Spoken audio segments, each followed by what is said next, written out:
Eventually, all of the stuff we're doing right now will actually be included in that. Welcome, everyone. We'll be starting in just a few minutes. Radio. Say again? It's real radio. It's how we do it on my radio show all the time. When we play the bump music, going from one... Oh, I got you. Okay. Well, I was going to say that when we come back from a advertising break, we play music, and the priest and I always sing. Are you serious?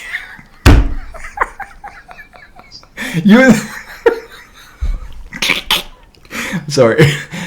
What's really funny is not what you just said, but the fact that we're actually recording all this. Okay, so here's the thing. We're going to start here in just a few minutes. Actually, probably I'll try to start in 1 minute, so it's like 5 after. What is so funny? Nothing. Just the fact that you're there and you should be here in the studio with me, and we could hang out and chill out and actually do this like side by side. I can't figure out how to pictorially graph you into making it look like you're actually sitting here with me. Okay, so, but at least now everybody who's actually watching the YouTube channel. I am ready when you are ready. Okay, so for all you viewers, oh man, this is going to be a crazy night. Okay, for all the viewers out there, we're going to do what no one has ever done before, and that is travel to Mars on tonight's show. I'm just kidding. Okay, so Rabbi, are you about ready to go? I'm ready when you're ready. See, this is the only show that they can watch where they can actually see what goes on in the studio, like getting this thing off my neck. These things are great, by the way. What thing? Headphones. You can't see this, but everyone else can, so you're actually deprived right now. Okay, so headphones, little wireless headphones are retractable. I got mine on. Hey, no, these are actually for my cell phone. So, okay, so that's cool. So the good news is everybody who's tuned in to the Knock Talk on the YouTube channel can actually see that we're here. They're not wondering what's going on. They just know we haven't started yet. So, take a deep breath because we're fixing to go deep, diving deep without a snorkel. Okay. Whew. Okay, so what I might do, I may actually upload the recorded the recorded version, so people don't have to sit around listening to us just like be silly. So, okay, here we go. Are you ready? I'm ready when you're ready. Viewers, are you ready? I'm going to assume you're saying yes. Stop the bull crap and just I'm ready. Move on. Okay, let's do this. Okay, all right, recording, and let me switch screens. Did real my fast. sound go out again? Nope, your sound. Can you hear me? I can hear you. Hey, I can hear you good. I can see you good too. You look really handsome there, fella. Okay, get ready to start. See me, hear me. Am I gonna have to mute you? Mute me. I heard that. Okay, here we go. All right, everybody quiet. Viewers, quiet. No laughing. Calm down. Just take a deep breath. We're fixing to start. Okay. By the way, you'll find out, Rabbi, when I say starting in 5, 4, it's more like 10, 9. So. Yeah, actually, I noticed that. Hey, what are you saying? I can't count? I did go to Oklahoma schools. I'm sure you can count. I can't say that. Okay, starting in 5, 4.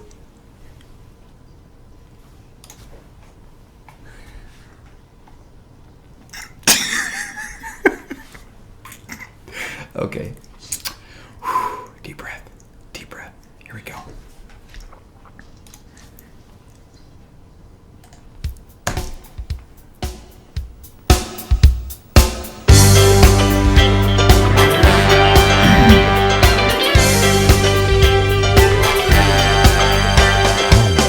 Welcome to Knock Talk. I'm your host, William Hall, broadcasting live out of Kingsland, Texas, USA, with another episode of TNT, Twisted New Testament, with Rabbi Stuart Federow coming to you from Houston, Texas. Rabbi? Yeah. I can't find my button. Okay, here we go. You know, this is exactly why I have to have all of the...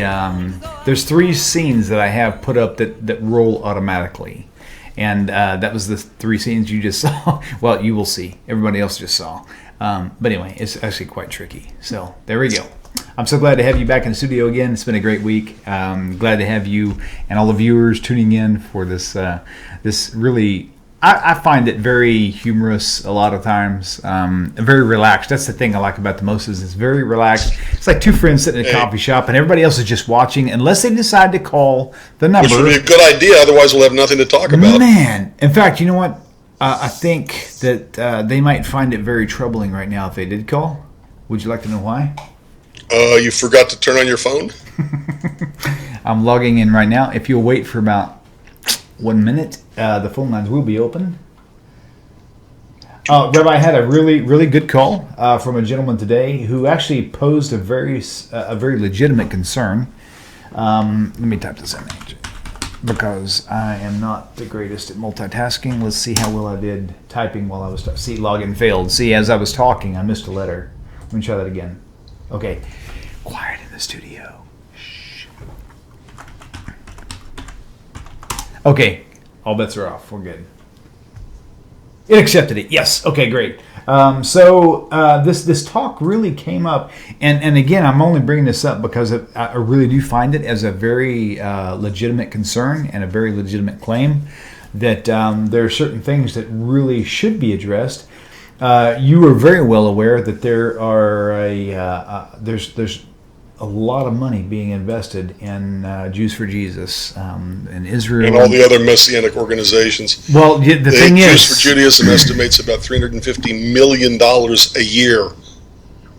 Wow! Just to convert Jews to Christianity. Now let's clarify something that I had to clarify to this gentleman on the phone today is that Messianic Judaism and Jews for Jesus are different in a lot of different ways. Well, the best way to understand it is that Jews for Jesus used to be a generic term like Kleenex for all tissues.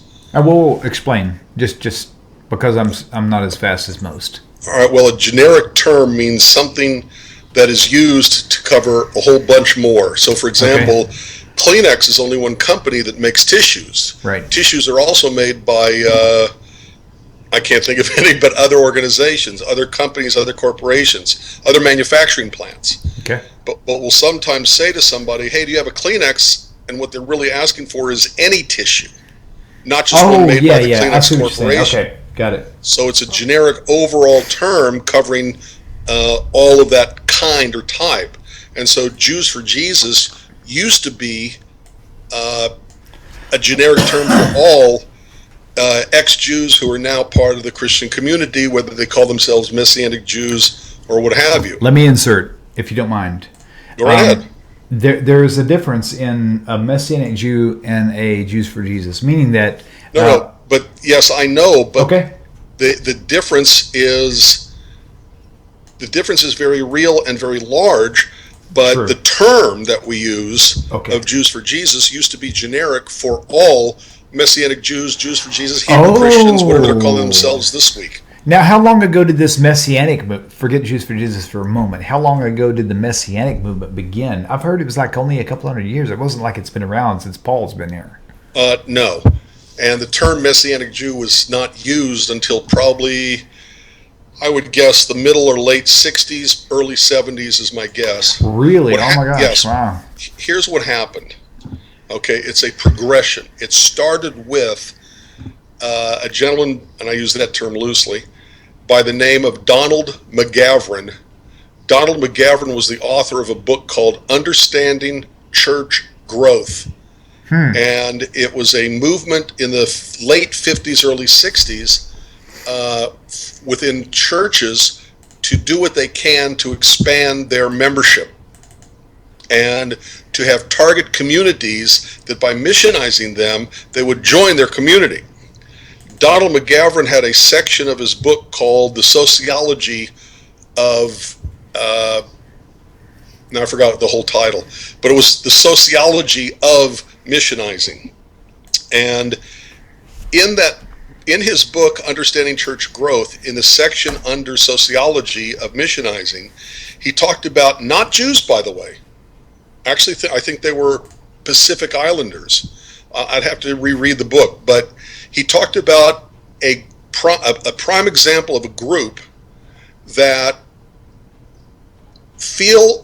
they feel themselves to be a part of a society or culture or ethnic group, and he posits the idea that if you really want to convert this group to Christianity, you have to make it appear that they are not leaving their culture, they're not leaving their ethnic group while they are becoming Christians. and that just because they're Christian doesn't mean they have to leave their ethnic group. There's a gentleman by the name of Martin Rosen who was a ordained Baptist minister working for the organization called the American Board of Missions to the Jews. And his office for the American Board of Missions to the Jews, remember this was the 60s, was the Haight-Ashbury section of San Francisco. I mean, we're talking hippie central. And he was working for this organization whose design was to missionize Jews to Christianity.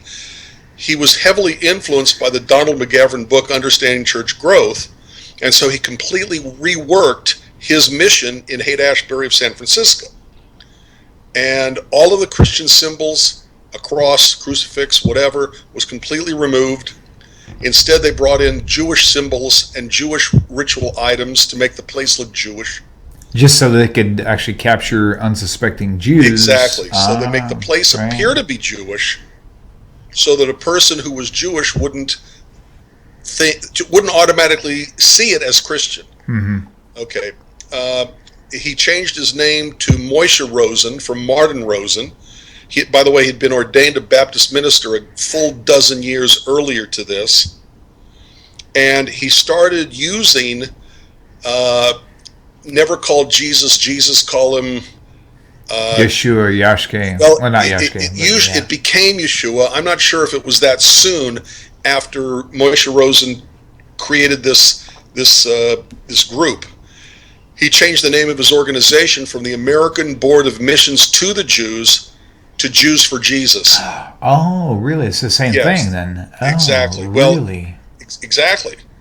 Okay. He started, he don't use the term New Testament, use the Hebrew Brit Chadashah. Right. Don't call him Paul, call him Shaul.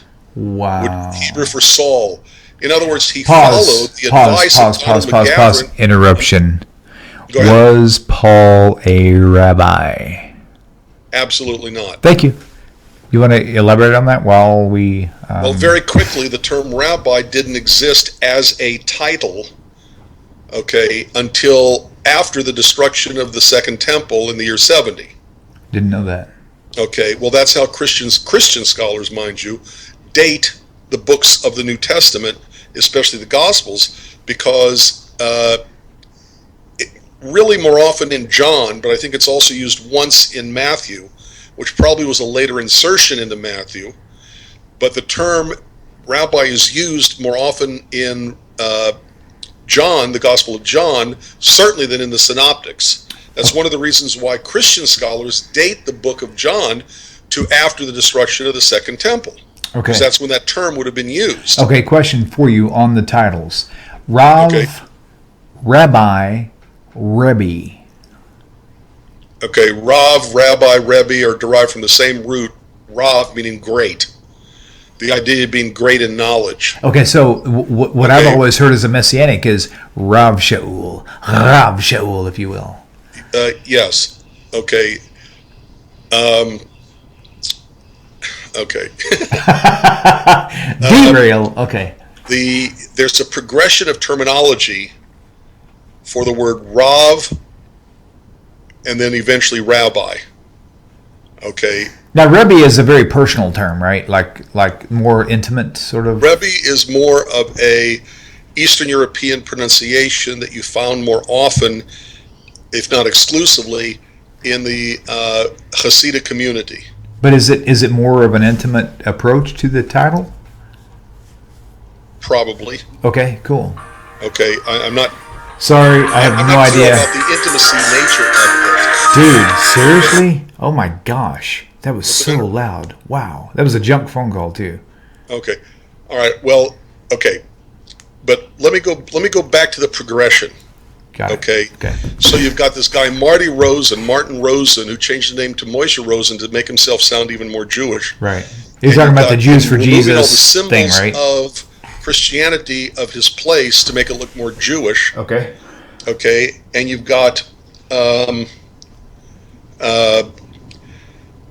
you got all of this appearance of being a Jewish place when what they are doing theologically, philosophically, is purely 100% Christian.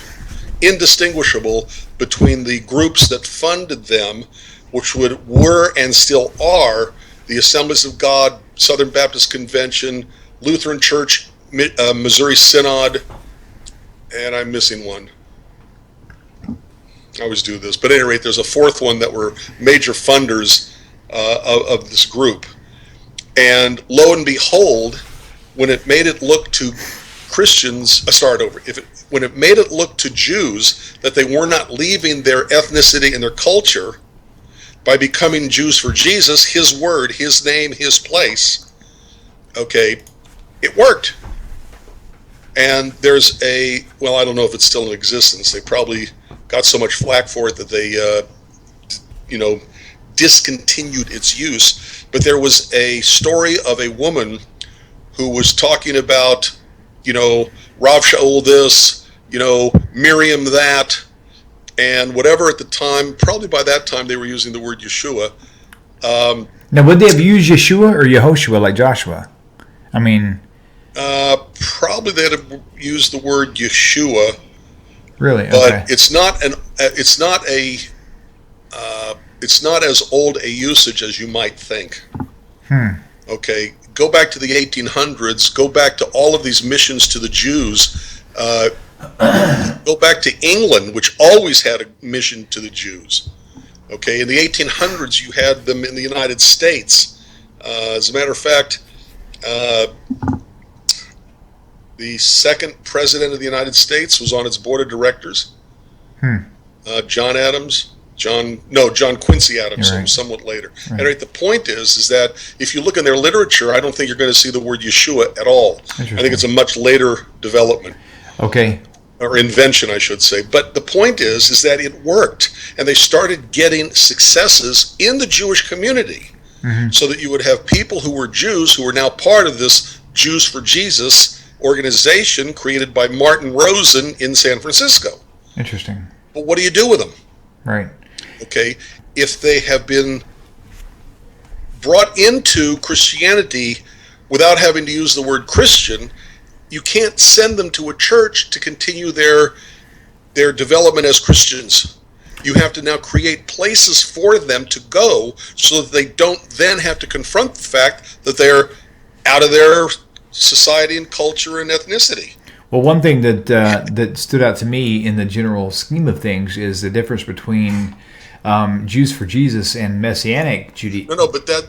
Sorry. Go ahead. But that difference is a development over time. In other words, in the very beginning of the Jews for Jesus, all you had were members of the Jews for Jesus. But what did they do with their successes? Okay, you couldn't put them in a normal church. You had to create a synagogue for them and call it a Messianic synagogue. Then you had the development rather quickly that these people were not These people were not Jews for Jesus. That was the organization that missionized them. Got it. They became Messianic Jews. But the word Messianic is no different a fake out. I can't think of the term. Okay, as anything else they were doing. Right. It's part of their deceptive practice, because the word Messiah in Hebrew is Mashiach. It means anointed. The word anointed in Greek is Christ. Right. Christos. Okay. The word Christ is the same thing as the word Messiah, and therefore the word Christian is exactly the same thing as the word Messianic. So calling yourself Messianic is exactly verbatim, literally meaning exactly the same thing as a Christian. Right. Well, nowadays, in general, no, it's okay. Go ahead. You were said, by the way. Well, I was just saying that the Jews for Jesus organization started getting to a lot of trouble with the normative Christian churches, because instead of channeling these new Christians into the churches, they were being channeled into these Messianic quote-unquote synagogues. They were still not part of the mainstream church. Right. And the Jews for Jesus had a bit of a disagreement, shall we say, with the mainstream churches as a direct result. But in order to maintain this lie, that you weren't leaving Judaism, you weren't leaving the Jewish people, you weren't leaving the Jewish ethnicity or the Jewish culture by becoming a Christian. You had to create places and then create organizations for those places that would keep the deception going. So you had to create a quote-unquote synagogue that never brought in a crucifix or a cross and kept all of its symbolism as basically looking or appearing to be Jewish. Interesting. And so you had the rise of the Messianic synagogues, and then you had the rise of Messianic Jews, but the Jews for Jesus was only the ministry that got them converted and channeled them into these synagogues. Then you had basically what amounts to a takeover, a coup d'etat, where you had organizations like the Hebrew Christians, HCAA, the Hebrew Christian Association of America, I think is what it stood for. And when more and more of these Messianic Jews became part of that organization, it eventually decided to change its name to Messianic Jewish Alliance of America, MJAA, or whatever the AA stands for. Actually went to Messianic Jewish Alliance of America. That's what it's for. Right, Messianic Jewish Alliance of America. I actually went to one of those meetings in Georgia one time, and really? and which brings me to my point I was going to make earlier, was the difference between Jews for Jesus and Messianic Judaism, or Messianic Christianity is more accurate, is that Jews for Jesus, to me it seems to be more like they really adapt to the idea that Jesus came to set them free from the law. Whereas Messianic Judaism is Christians who move closer to Torah, saying that no, Jesus did not set you free from the law, but actually told you to keep it. But it is the difference between like an advertising company that leads you to Toyotas as opposed to the Toyota company itself. Jews for Jesus is a ministry to confront the Jewish community with the idea of Jesus, and Jesus being, Son of God, Messiah, Savior, and all that stuff. Once they get you, they hand you over to the Messianic Jewish community, the Messianic Jewish synagogue. Actually, I would have to disagree, and here's why. Because, again, my dad is a Messianic rabbi, self-appointed, and we have never, ever dealt with a Jews for Jesus, like ever. Right, because you're now jumping ahead to an even more recent phenomenon. A later development, right? Exactly, and that is the split. Okay, got it. between the Jews for Jesus and the part of the expression Frankenstein they created. Got it.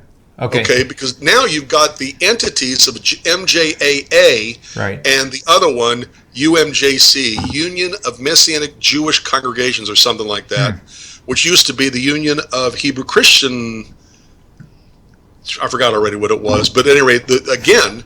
You have the growth of this Messianic Jewish people basically taking over these Hebrew Christian associations, and then they change their name. But it's a growing split, and once you create something, you don't know how it's going to develop and grow. And what happened with the Messianic Jewish community is that they continued to develop, create their own theology, which distinguished between the original Jews for Jesus who had the ministry to create Messianic Jews. Interesting. Okay, it's a whole history of that developed probably from the early or middle 1960s to even today. I think we found our title for tonight. Okay.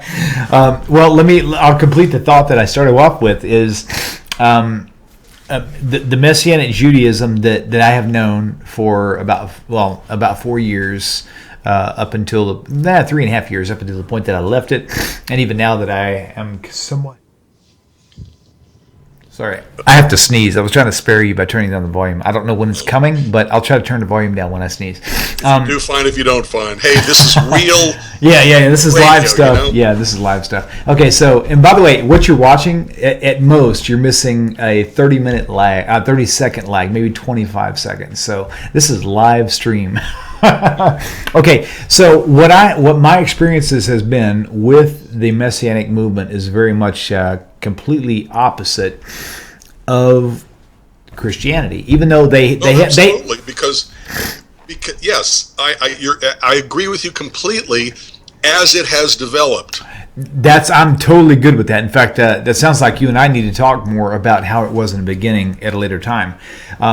Currently now, as it stands, the Messianic movement is very much different than Jews for Jesus, is very much different, almost a polar opposite of Christianity, in the sense that one of the only things that they have in common, actually, let me clarify, two things that they certainly have in common is, number one, Messianic Jews do not give reverence to Sunday. They set their day apart to Saturday, Shabbat, and also they do not take part in pagan festivals like Christmas and Easter. But the thing that they do have in common, the two things that they do have in common, are, number one, the man god, the demigod, Yashke, as I prefer to call him, because I don't want to give credence to his name. We know we're all talking about Jesus here.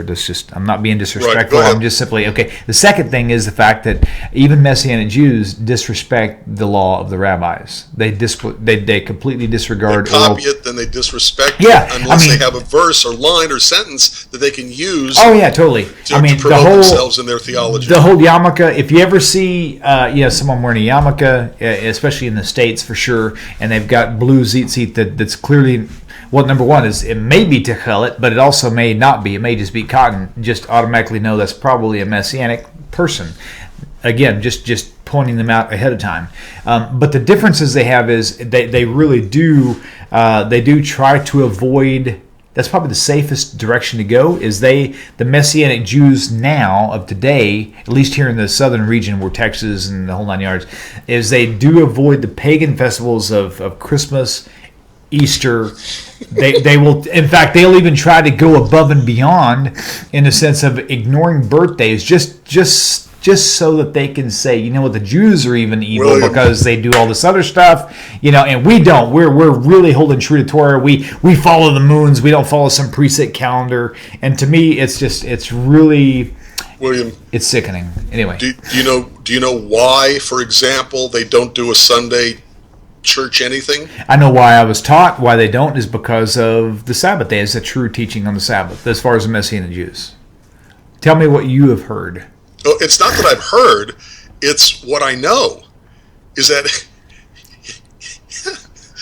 in the earliest days of the ministry of the Jews for Jesus, when they had their successes to pretend you're not leaving Judaism by becoming a Christian, they couldn't start having their services on a Sunday.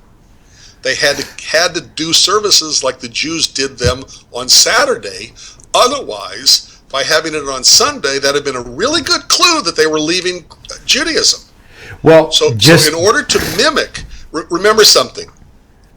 Theology does not precede behavior. Theology comes after the behavior. So what happens is that they start celebrating on Saturday because that's what Jews do.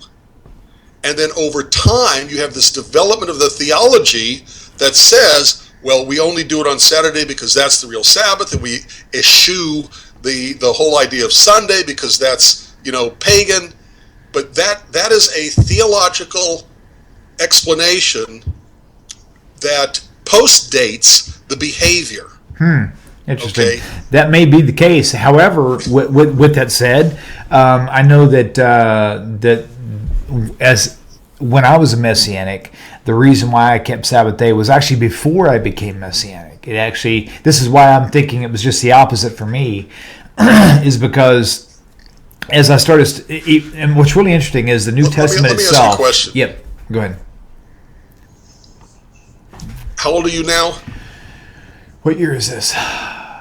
2016. Okay, so I'm 46. Sorry. And so you're 46. People don't ask me that. How old were you when you were first introduced to Messianic anything?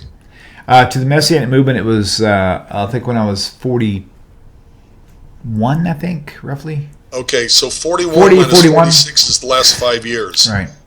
That means that the Messianic quote-unquote Judaism that you've been exposed to Okay. is what has It's very developed into Okay, I got you. since the middle 1960s, without any of the history or any of the development or the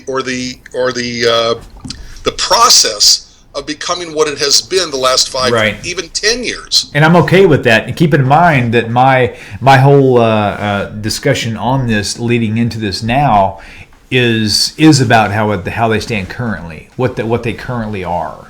Right. But however, I'm glad you mentioned this whole learning curve, because I didn't know that that's how they were in the beginning. I thought that they've always been this way. I had no idea. Because in order to trap Jews and make the Jews think they're not leaving their Jewish community, people, culture, ethnicity, whatever you want to call it, Right. you have to mimic what Jews do. Right. So you get rid of all the Christian symbolism, you add all the Jewish symbolism, the menorahs on the shelf, the mezuzahs on the doorposts, okay, the Chanukiah on the wall, on the shelf on the wall with the books. Okay, you get rid of your Christian books, you add Jewish-looking books, and then later the theology is developed to justify what they've already done. And that's true for everything. That's true for everything that because that's how humans are. Sure. You start doing the act, and then you later rationalize, justify it with reasoned responses. It's a reasonable thing to say, well, we don't do Sunday because that's pagan. We do Saturday, but that may not be how it originally originated. It may be done on Saturday because you're mimicking the Jews you're trying to trap. So what that means is, and I literally am being sincere and honest here, is that the Messianic Christians of today are here on a more honest standpoint than the ones who were transitioning from the Jews for Jesus or from the other. Well, it's problematic. Let me put it that way. Okay. There's a gentleman and his lady, okay, who attend my services on Friday night. And he was raised from a child within the Messianic quote-unquote Jewish community. Okay. So he's never known Christianity. Never known Christianity. That's like my friend Long. Okay. Except in terms of what he has been taught against it from his fellow Messianics. Interesting. Okay. From his Messianic teachers. Okay. The point is that what he sees as purely Messianic is still the result of what developed and what he was taught. He only sees himself, Messianic or not, he sees himself as a Jew. Okay. Okay. He does a lot of weird things. Okay. He'll start chuckling, the Jewish motion of prayer for Lecha Dodi. Okay, got it. Okay. And he's Messianic. Opening song, for lack of a better term. Okay. Okay. He makes sure that he is the last person to sit down in the Amida because that proves his piety. I mean, you can. Right. You can. Okay. All right. So the point is that what you are saying is true. Okay, but it's not. It doesn't have the deceptive nature. Let me rephrase that. It doesn't have the deceptive intent of the 50 years ago Jews for Jesus and eventually the Messianic Jewish community and all this stuff, but it doesn't mean it isn't deceptive. It only means it's not deceptive. It's not intentionally deceptive. The effect has already been. The effect is already affected. Okay, you've got he sees himself as a Jew. He sees himself as a Messianic Jew. Okay. He will tell anybody point blank, if you want to be a completed Jew, a real Jew, be a Messianic Jew like I am. Okay, the Jews will still see that as deceptive and as simply as wrong. When he walks in with his tzitzit tied to his belt loops, oh boy, okay, he appears to be Orthodox. He may only be doing what he was taught to do as a quote-unquote Messianic quote-unquote Jew. Okay? He's not necessarily intentionally trying to lie to people, okay? But he's not trying necessarily to deceive them, but it is deceptive. He's not a Jew. He's a Christian. And Orthodox Jews would not have their tzitzit on their bet loops. Yeah, obviously. So the point is that what you're saying is correct. It's not necessarily as intentionally deceptive as it used to be in its earliest manifestation, but it doesn't mean that what they do is any less deceptive. You follow the differences I'm saying here, William? I do. Okay. All right. I hope I'm trying to be clear, and I don't feel like I'm being clear. No, you did. You actually did a good job. By the way, sorry, I was wearing the yellow shirt for all you viewers out there, but it was like blinding me, so I had to change. Okay. Again, well, you can't see it. See, Rabbi Federow is the only deprived one who can't actually see anything of the video until after it's completely done. West Side Story, I'm depraved on account of I'm deprived. Now I'm tangled up in wires. Okay, so I'm trying to watch the YouTube comments because apparently people, for some reason, don't want to call in. Call in, for crying out loud. The number is on your screen. We've got it right. No, not that one. Ignore that one. Hold on, I hit the wrong button. That one. There's the number. Call in. Give us a question we want to talk about. Otherwise, we want to stay on this whole Messianic move because there's a lot of stuff to talk about. I will say this, Rabbi. This is more for the viewers than it is for you. I am going to be doing a video soon, and I will be the host, and I will also be the guest, and it's going to be specifically covering over 100 New Testament verses that supposedly, and I'm going to say it with caution, point to the New Testament teaching Torah observance, and that episode will be coming probably within the next 2 weeks. You're more than welcome to join me on it if you want to, or you can just kind of go back and view it later. One thing I do believe, and I've noticed, is that most of the rabbis that I deal with and talk to only know about Paul what Christians know about Paul. They don't know what the Messianics teach about Paul. Right. Or what the Messianic view is on the New Testament, and I'm very familiar with it, almost to the point to where it makes me sick. So I do feel compelled to go ahead and do an individual video, especially dedicated to that. It'll be an open phone calls. You can call in and shoot me out, ask me questions, whatever. And if I have Rabbi Federow on my side, then you'll have to shoot both of us out. But it'll be fun regardless, because it'll be very informative, and it will, for a lot of people who have never encountered a Messianic, it'll be very educational for you to kind of teach you how they view things. So with all that said, again, I'm trying to watch Rabbi the YouTube channel. There's a couple comments coming up, but where do you see the comments? If you will actually, let's see. For me, let me open up the page full screen. If you're on the YouTube actually, I don't know. Actually, let me see, because I'm logged in as myself and I have access to everything. I don't know how to actually access it without being. Here, let me log out. Hang on. Let me log out. Sign out. It'll still go. It should still be recording. And now let me go back to YouTube and just see if I can find it for you. Okay, there's that, and we'll go YouTube. Now I'm not logged in, but what I'll do now is search for Tanakh Talk, TENAKTALK. By the way, if anybody's curious why Tanakh Talk is spelt the way it is, it's because we did not have any website availability to spell it the way it's supposed to be spelled. So there you go. Okay, there it is right now and live now. So I'm going to click on it. Why Tanakh Talk is spelt the way it is because we did not have. Wow, that's only like 5 to 10 seconds. We have a phone call. Yay! Thank you for calling in. Now I get to use the I'm going to let it ring for a minute. Hang on. Now I get to use what I clicked accidentally. There, color on, chill. Oh no, where'd it go? Oh no, you did not just hang up. There it is. Okay, welcome to Tanakh Talk. Thanks for calling in. Tell us your name and where you're calling from. I can hear you. Go ahead. Guy calling from West Virginia. Tell me your name again. Guy. Guy from West Virginia. Thank you so much for calling in. Do you have a question for us or a comment? Well, I sit and listen so much, and you said you needed somebody to call. Hey, thank you. Well, thank you for calling. Thank you. We now have 3 people on the show. West Virginia. Wow. So how's not to go way off topic, but how is the weather in West Virginia? Because around in Texas, it's been hot and miserable. It was 94 today. Oh, you're not much better off than we are. Sorry to hear that. Do you have a topic you would like to bring into the show today?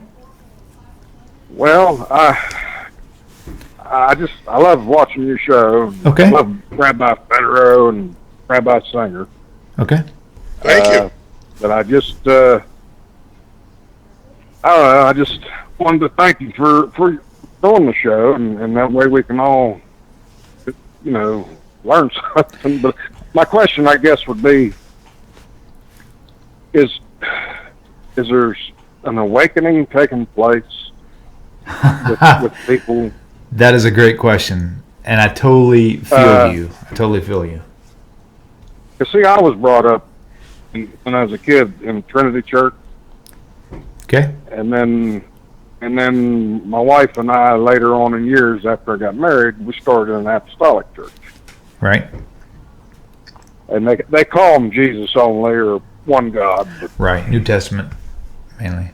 But I left that in 2001. I'm a backslider, so they say. But welcome home. But the last year and a half, I got Rabbi Singer's books, and I bought some Rashi and the Rambam Torah commentaries. Okay. And I've been studying, and I don't know. It's like God has slapped me and said, "Wake up." And it just seems like there's a lot of people waking up, and I don't. And there are. I think. Is it Joel? I mean, you think it's like Joel says, in the last days he'll pour out his Spirit? I mean, is that what we're in now? That's actually a great question. Wow. I never actually connected that. Actually, I always thought, Guy, that it had that because we're in that age of social media where resources are so available, I never even considered the fact that may be part of the connection there. So it's very possible. Rabbi, what do you think? Well, I definitely believe that there is a awakening, as he put it. I think that there are unknown numbers of people who are becoming disaffected with Christianity and who are searching, whether they search in Judaism or not, okay, but they're searching. They're trying to find the truth with a capital T. And you see this all over Facebook, you see this all over the internet, you see this all over who watches our shows, William. Right. So I agree. I think there definitely is, as he put it, an awakening. Yeah. Whether it has to do with Joel or not, only time will tell us that. Yeah, there are plenty of times in Jewish history where people hoped and thought that, okay, this is really it. This is really the Messianic age. And when the time came and went and there was no Messiah and no real change in the world, they got disaffected or they disillusioned with all of religion. And it was actually detrimental to the Jewish community as a result. So I hesitate to say that anything is, well, this is definitely Joel coming to pass, because it, Right. Yeah. Well, I'll tell you what, Guy, it's very obvious that you have been studying. So otherwise you would not have drawn a conclusion to that, pointing out to Joel. So that was really, that's really cool. It kind of makes me want to go back in and reread a few things. So, well, thank you so much for calling in. I really appreciate that. Thank you. And good luck with everything. Thank you. You're very welcome. Thank you so much. Okay. Yeah, that was very cool. Okay, awesome. Okay, here's a comment from on YouTube. Oh, did you find the comments, by the way? Yes, they're the upper left. Okay, good. So Andrea Weinberg, she says, if Jesus was real and the Jew, how does all of the ex-Christian idolizing of him affect his soul? I feel really bad for him. I never even once considered that. If he was real, the fact that maybe something he did in his time on earth caused people to worship him, would that affect him as a Jew? Meaning, I don't believe so. Okay, that's kind of cool. Because this is what other people are doing, independent of him. Right. Andrea, that was a really great question. Wow, I've never even considered that. It is very interesting question. Wow. But to my knowledge, I don't. I may, William, I may talk about you behind your back. Hopefully it's good. But unless you find out I'm talking about you, it doesn't matter to you, does it? That's true. Right. So I think that, assuming that Jesus was a real person, I don't think other people creating a religion around him, is going to affect him at all, really. Certainly I don't believe it'll affect his soul. That's a good point. Okay, Catherine Faircloth, I see your point. If you want to send me a message or type, if you have a question that you have, go ahead and send it on the YouTube channel. We're watching it now. Okay, somebody just posted a YouTube link. I'm afraid to click on it. Hey, we get a lot of trolls on here, and I'm not saying that this person is a troll. I'm just saying I see a lot of strange stuff. Right. I've had a couple really crazy calls during one of Rabbi Singer's deals.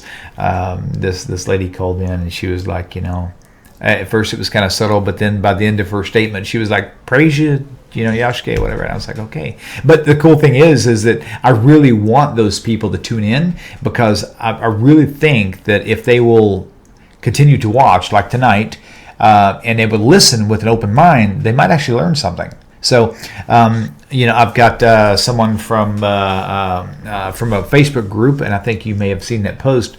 April Naforis, she's got a group called Leaving Christianity and Finding the Truth in Toward Judaism. Absolutely. Okay, that I've appointed her as a moderator for the YouTube channel because of certain activity that goes on in the background.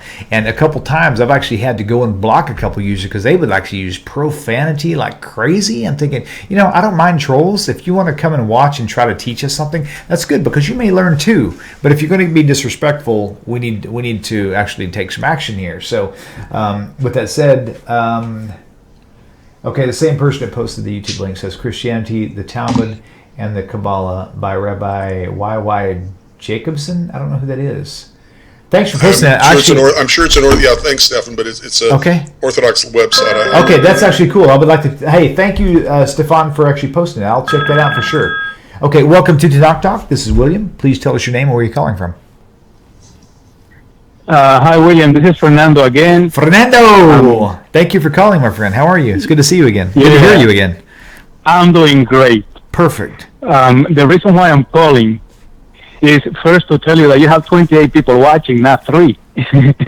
Oh, nice. Baruch Hashem. Amen. Very nice. Yeah, I just checked that, and I have a question for the rabbi. Perfect. Does that mean I can't talk? No, I need you to talk. I'm sorry. I don't make the assumption. I'm totally just kidding. This Tanakh Talk is actually more of a conduit. I'm not the actual teacher. I'm just the host. So go ahead, Fernando. Okay. So can I ask my question? Absolutely, sir. Yes, sir. Thank you, Rabbi Federow. On the first chapter of the book of Matthew, the genealogy of Jesus has 4 names of 4 women that have like a dubious reputation, right? And one that's a foreigner, and those names, Tamar, that dressed herself like a prostitute before Judah, and but she wouldn't matter anyway. The genealogy goes to the male. Go ahead. Okay, hold on, Rabbi, just a second. Fernando, go ahead and complete your question. I think you both have some very important tidbits that we all need to catch all of them, so go ahead.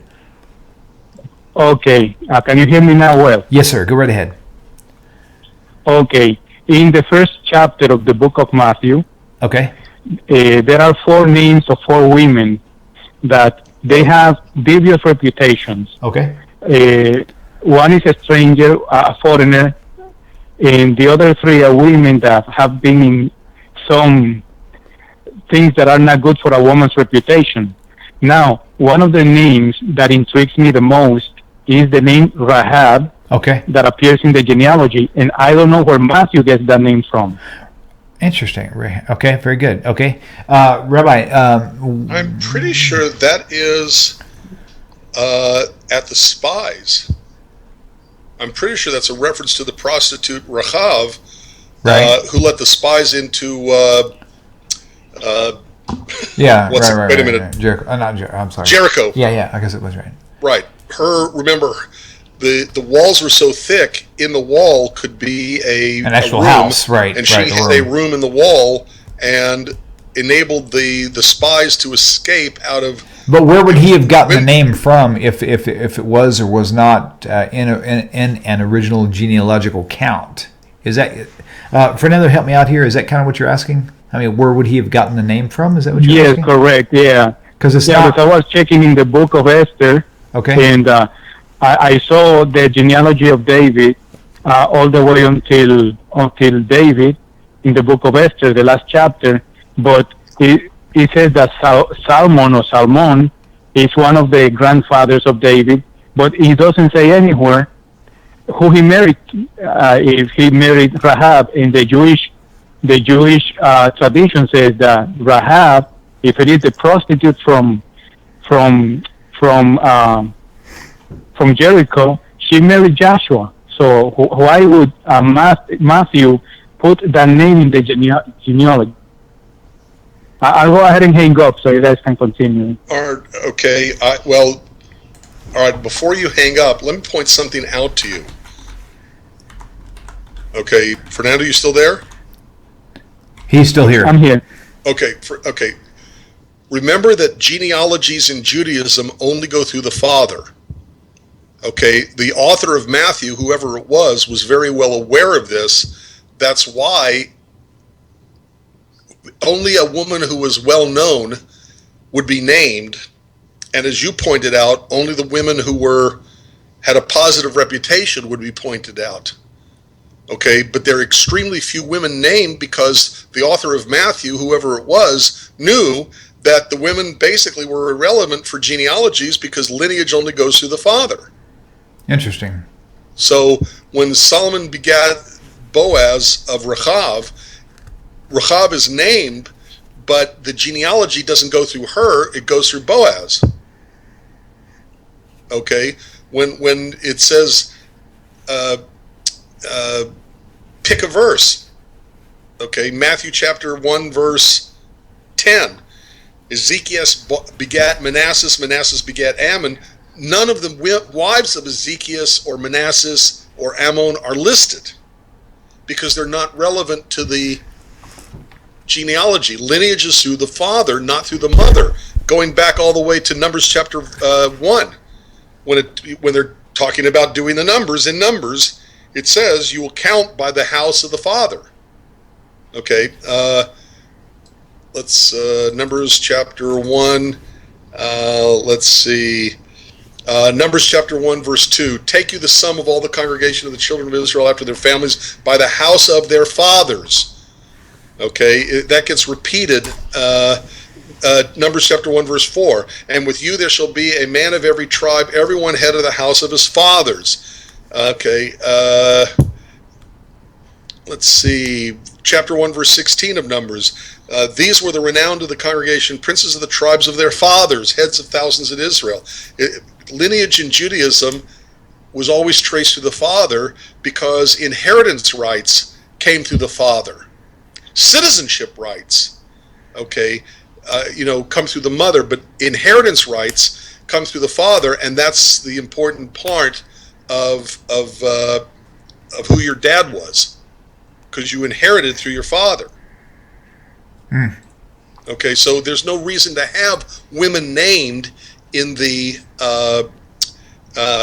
Gospels of Matthew and Luke unless the woman was famous. But even if she was famous, the lineage didn't go through her, it went through her husband.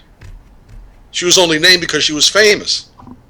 And as you pointed out, okay, it's interesting that they skipped bad kings that they didn't want Jesus to be related to, and they also skipped women who had bad reputations by and large, if they were going to name women at all in the first place.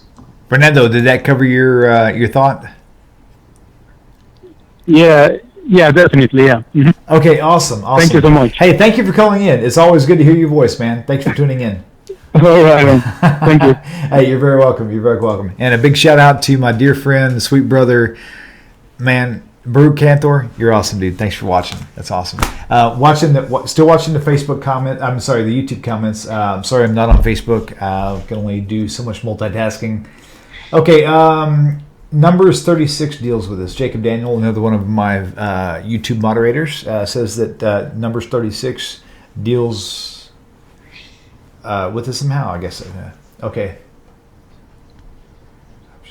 Oh, yeah, right. That's a good point, Burke. He says then the Messianics bring their adoption reasoning.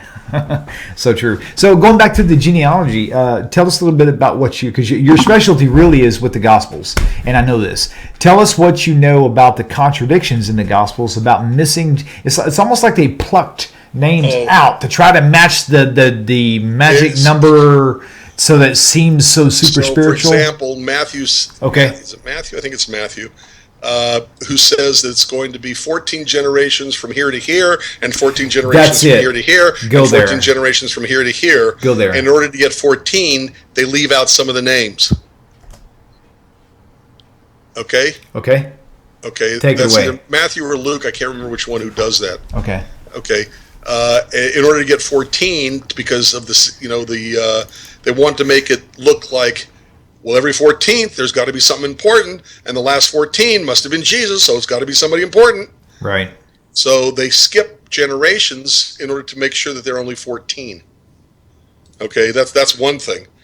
Second thing, as I said, there are people who are forgotten. Okay, so if you take a look, let me find it. Now, are they forgotten or are they left out on purpose? No, left out on purpose. Okay, intentionally forgotten, I should say. Okay, good. Okay, so let's see. I know you're here somewhere. Okay, Matthew chapter 1, verse 11. Josiah begat Jeconiah and his brethren about the time they were carried away to Babylon. Excuse me, but the son of Josiah was Jehoiakim. And Jehoiakim was not a good king. So let's just kind of like skip him. Okay, let's like pretend he's not part of this. But Jehoiakim's son was Jeconiah, and they just skip the bad guy and go from Josiah to Jeconiah. You see what I'm saying? I do. Let me insert something real fast. This has to do with our schedule. Okay. It's 9:00, but I am highly willing to continue to go for a while if you have the energy to do so. I definitely have the energy. But we'll see what happens. I'm getting a lot of phone calls from family, and I have an uncle who is not well. Okay. I'm afraid of what they're calling about. Gotcha. Okay, so we'll go for a little while longer. Any point in time when you feel like it's time to shut down, let me know. Yeah, maybe by 9:15. Okay, that sounds fine. Like I said, if you want to go till 10, I'm good with that too. So if you decide to go longer than 9:15, let me know. Meanwhile, real quick, while I've got the interruption mode going on, let me do one thing real fast. I want to pull this up because I don't want to forget this. Hold on one second. I got to get the right feed put up because I know it shifts on me sometimes. Give me 1 second. If any of you would like to go to this website, it will benefit you tremendously. I'm putting up on the screen right now, whatjewsbelieve.org. I've got it up on your screen. I'll try to navigate for you a little bit. Actually, that's the wrong mouse. Hang on 1 second. Okay, so here we go. If you notice the way this thing is laid out, it's got all these different hyperlinks everywhere. Everywhere you click, it'll take you somewhere else. Right. There's on here also. Isn't this where your application is? Your phone app? Is it on here also? Yes, it's. You can get the app through the website, or it'll direct you to the what's it called?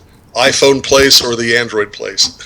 Oh, the Play Store, the Google Play, Play Store. Play.google.com or the Play Store.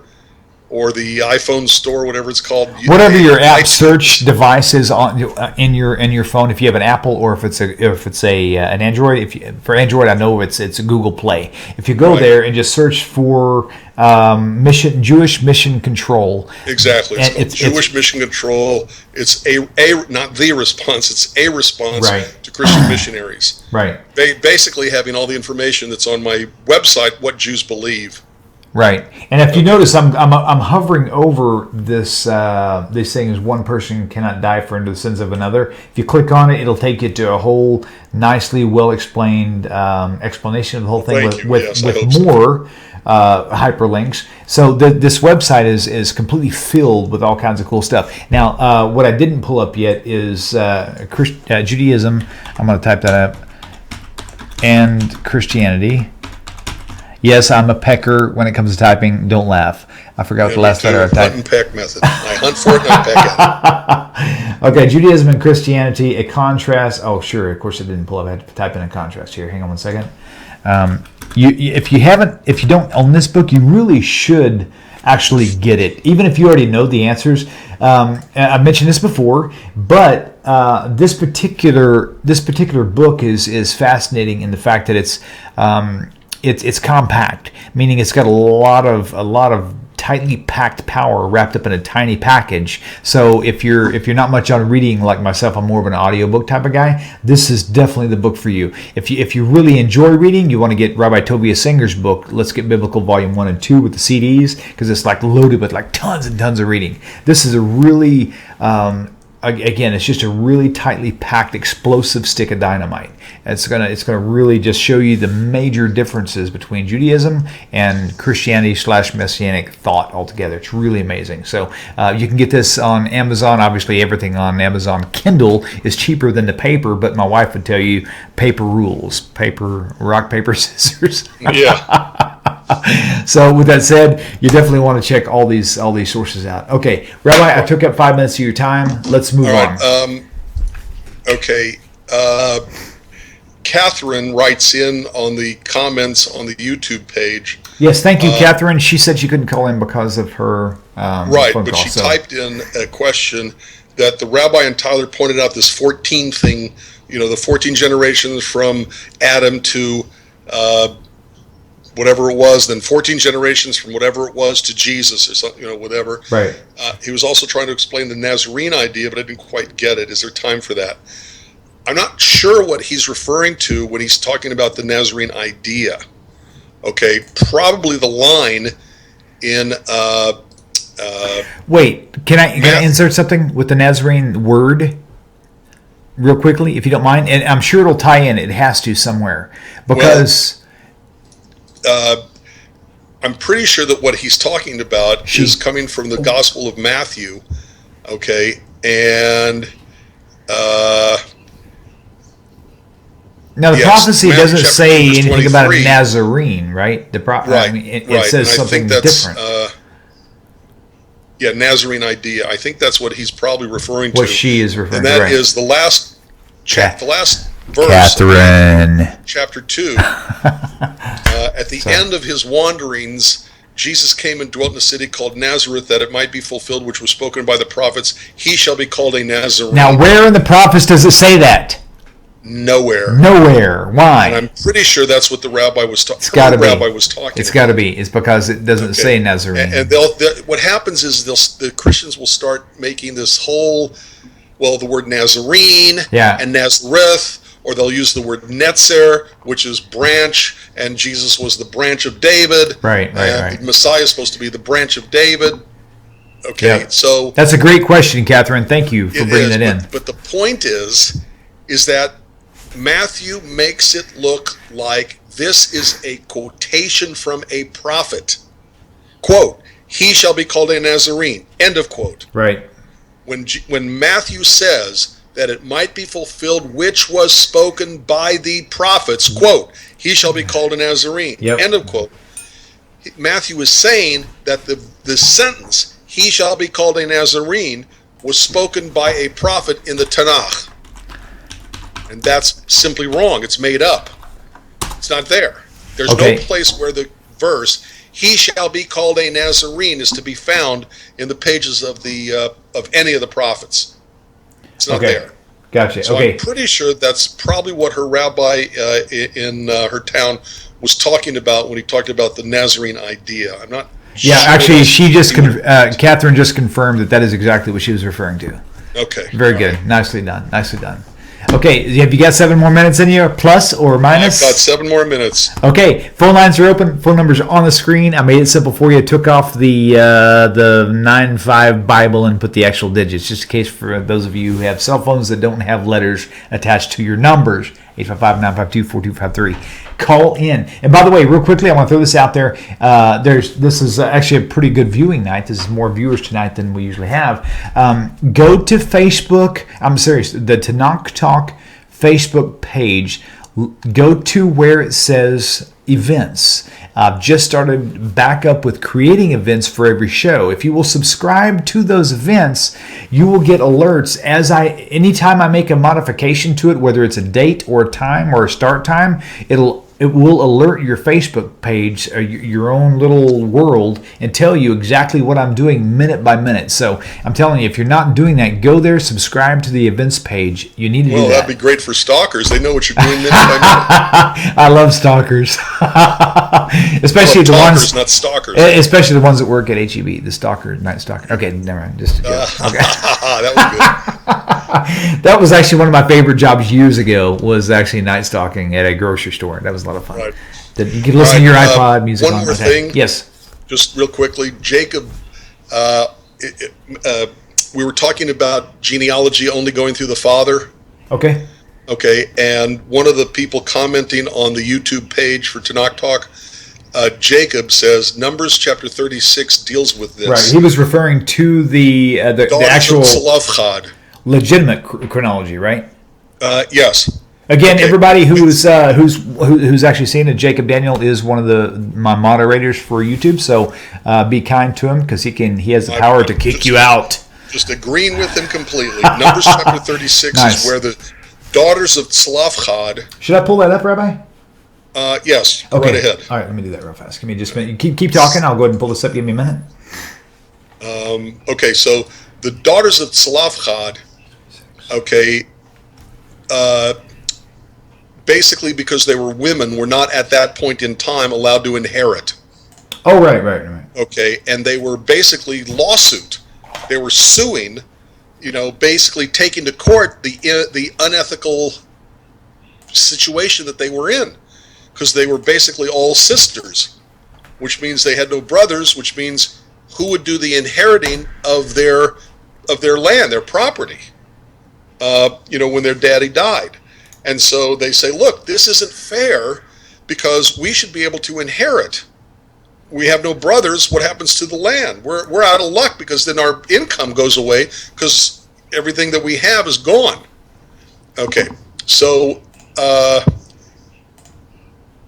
I'm not quite sure what you're putting up. Well, actually, I selected it, but it didn't actually put it up the way I selected it. It said Numbers 36, right? 36. That's what I selected. So Moses says, something? There it is. Okay, sorry about that. Right. So Moses says to the daughters of Salafchad, something? You're right. Let me find out what to do because I don't know what to do. Okay. And they go to God, and God says the following: You're right. It's not fair because you don't have a brother to inherit this for you.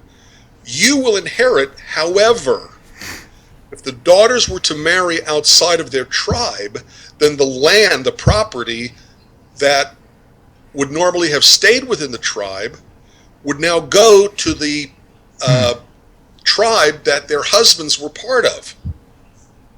You see what I'm saying? Right. Got it. Okay. So they are from the tribe of Manasseh, I believe. Okay, Manasseh. They were the tribes of Manasseh, and if the daughters married people from the tribe of Dan, then their property would go to their husbands who are the tribe of Dan, and basically their tribe would lose the property, whatever it was, the land, everything. So God says, you're right, you should inherit, but in order to maintain the property within the correct tribe, the tribe that the land is ascribed to, you have to marry within the tribe. And then when they marry inside the tribe, the property, whatever it is, goes to the husband, and then their children would inherit again from the father, the husbands of the daughters of Zelophehad, and it would stay within the correct tribe. Interesting. Right. Wow. Very So, good. Jacob, you're absolutely correct there. Numbers 36 deals with this and shows that inheritance was through the father, and to maintain it through the right father, namely the ones in the right tribe, the daughters had to marry within the tribe. Nice. By the way, that also indicates that as far back as this time in the Torah, there was intermarrying between the tribes, or else why would you even have to make the law? Right. That's a great point. I'll tell you what, it has been fantastic. We actually, you know what? I'm going to let the song play. We actually have a caller. Why is it not coming through my computer? Oh, it's probably hidden. Hang on. You want to take the call real quick? I do, actually. If I can get it to pull up here. Hang on. Oh, they hung up. No, call back. We'll let the song play. We'll take one more call. Call back in. I'm waiting right now. Let me turn my cell phone off. So, there it goes right there. You are live on Tanakh Talk. Please tell us your name, where you're calling from. Oh, hey, guy, hang on a second. I'm going to have to pause the music because they're actually on the same channel. We're going to restart this song over again. I can't hear you enough, so I paused the song so I could turn you up. Yes, sir. Good, go right ahead. Thank you. Okay, you're talking about the genealogy. Yes. Sarah, Who? the daughter from the family of Asher. Okay. Okay, she inherited, was it because she was one of the original 70 that went to Egypt? I couldn't hear you. Who inherited? Who are you talking about? What was the name you mentioned? Sarah? I think it's S-E-R-A-H, I think's what it is. Sarah, the wife of Abraham? No. Somewhere down the path of the 70 who entered. Numbers 20, I'll pull it up right 23, now. I think it is. Okay, hang on one second. Let me pull it up. Numbers 23. Okay, Numbers 23. This is Bilak. 23. Do you have a verse for me?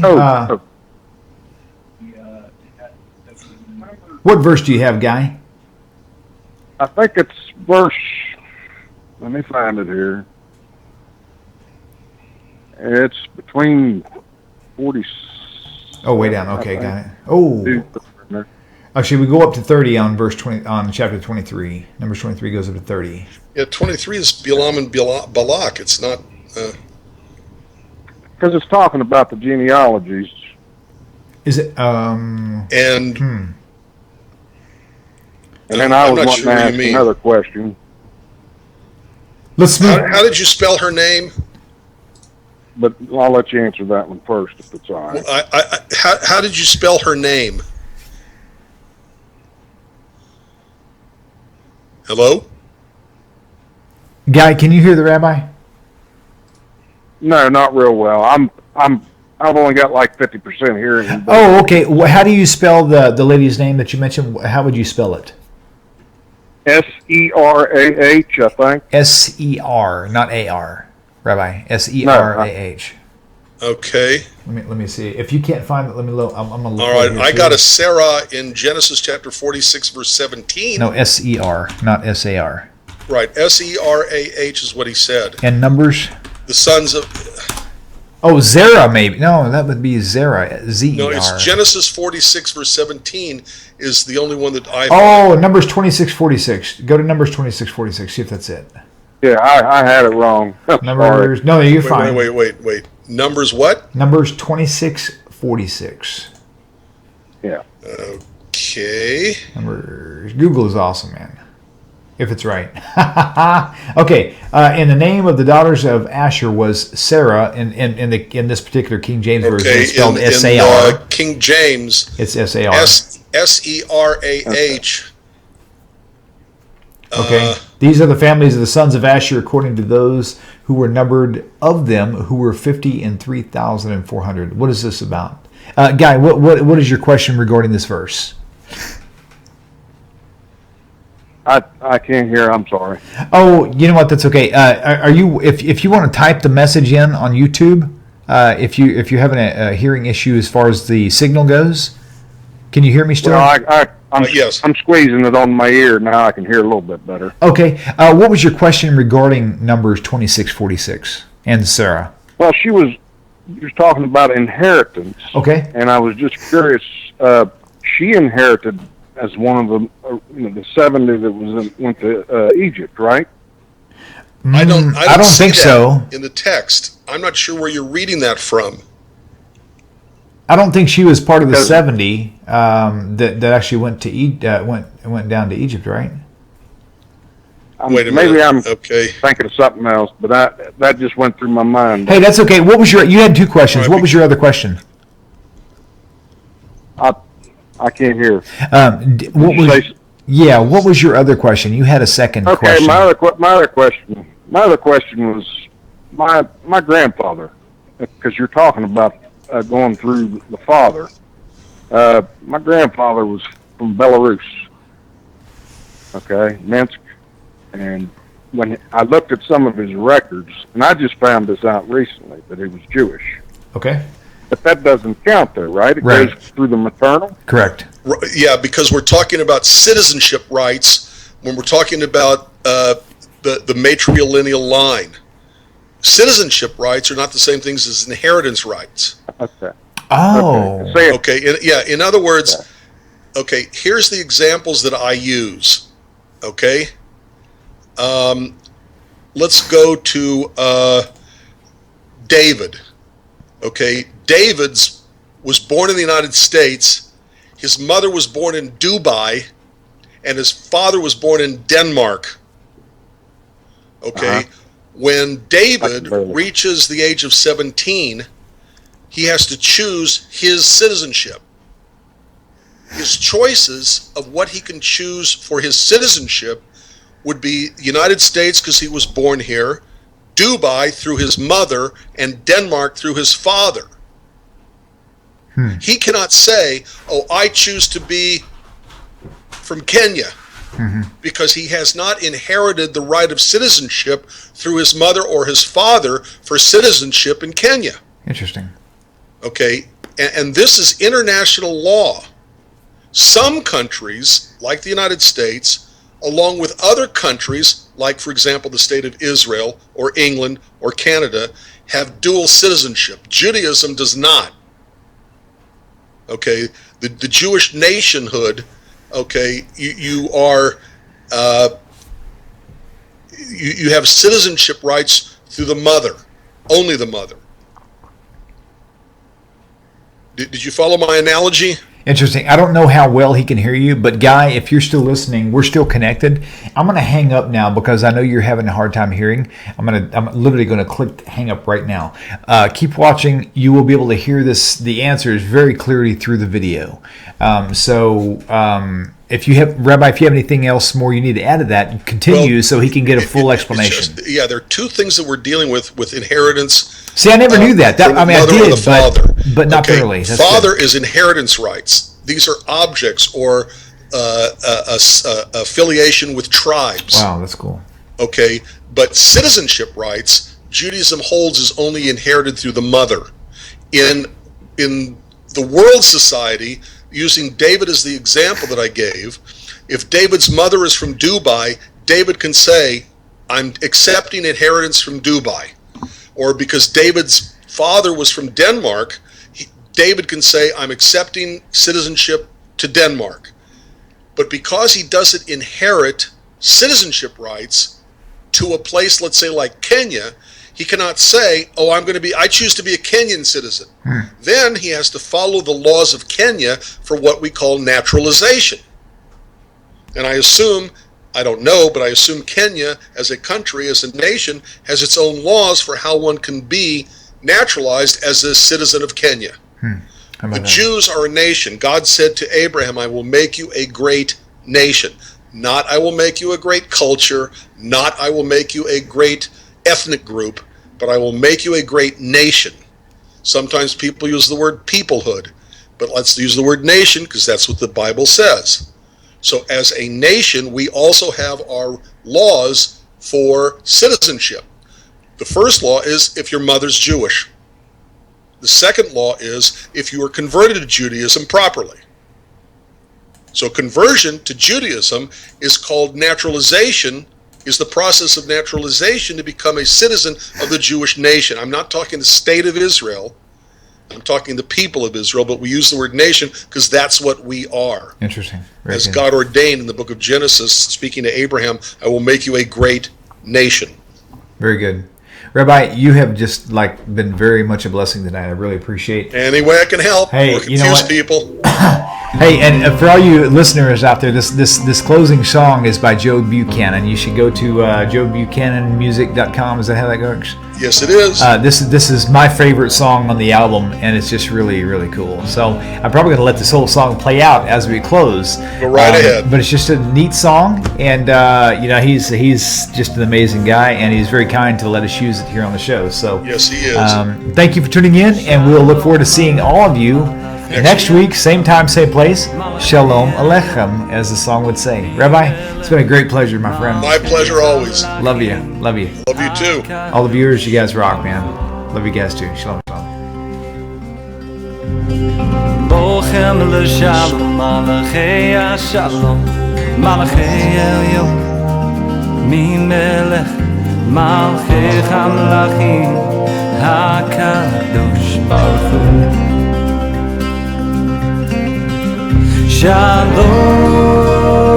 Shalom Aleichem,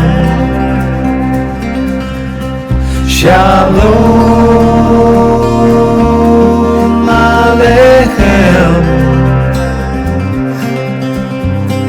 Bachun l'shalom, malachei ha-shalom, malachei el-yom, min melech, malachei hamlachim, HaKadosh Baruch Hu.